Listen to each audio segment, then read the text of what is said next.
another delicious day here in the Let's Make Food from Food kitchen, and we are here to make a Thanksgiving Cornish game hen. Not everybody wants to make a turkey. Not everybody has room to make a turkey. Not everybody needs a turkey. I like turkey. But this is an alternative, and you can do this with chicken too. Cook time is going to be different, but I have one Cornish game hen. This will feed 2 people. Unless you like to eat a lot, then get 2 Cornish game hens and double the recipe. You can make as many of these as you need. If you want to have 10 people over and serve everyone Cornish game hen, go for it. Maybe get 6 of them, so if somebody wants a little more, there's a little extra. That's my tip for today. Okay, let's get started. I have 1 tablespoon of melted butter, and again, the more game hens you have to multiply all your other ingredients by that same number. I have rosemary and thyme. These are from my garden. I dried them. I will put the link down for that below. If you go to the grocery store and you buy some of the fresh herbs and you have some left over and you're not sure what to do with them, there's some methods on how to dry those. So I'm just putting everything right into this bowl of butter. I have salt. This is just my Himalayan pink salt.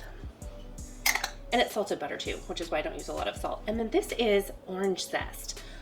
You can use lemon zest if you'd rather have more of that flavor. It's really up to you. I like the orange, the little flavor that it gives. And then the last thing I need to do is a 1 clove of garlic per game hen. Okay, let's crush it up. It's really not that hard. I'm just exaggerating it.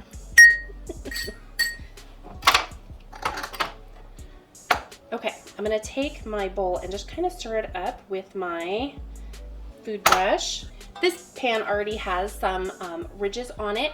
You can use a baking sheet and a rack to lift it up off of the pan, and it just helps the underside kind of crisp a little bit and not get mushy with the juices, I guess is the best way to say it. Okay, I've placed my game hen back side up.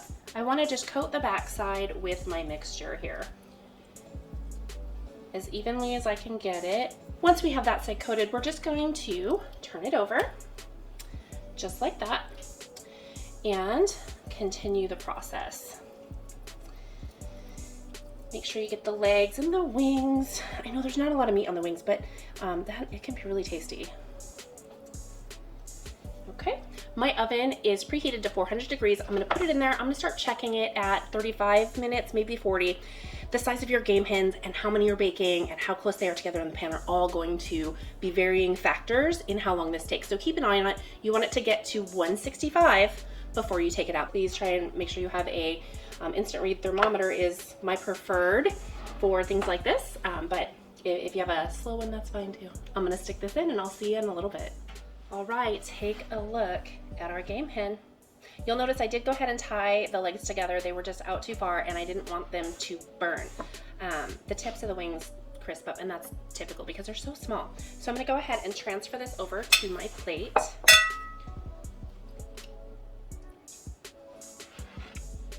So the next thing I wanna do is just cut my string. And then this is ready to go. You can cut this in half or you can leave it whole depending on how many people you're serving with this game hen. Okay, now here we are. I've made 3 different dishes, 2 sides and an entree. So I'm just going to plate this up a little bit and show you how beautiful this is. It's so delicious. Look at that. Add a little gravy, maybe some yeast rolls. Link to that will be down below. Got a great meal here. Let's see how it tastes. I am just gonna take a little bite of the thigh here. Oh, nice.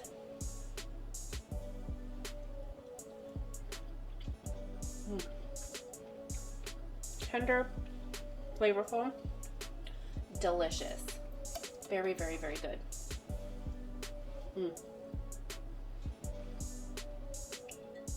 From my kitchen to yours, let's make food from food. That's one boy puppy.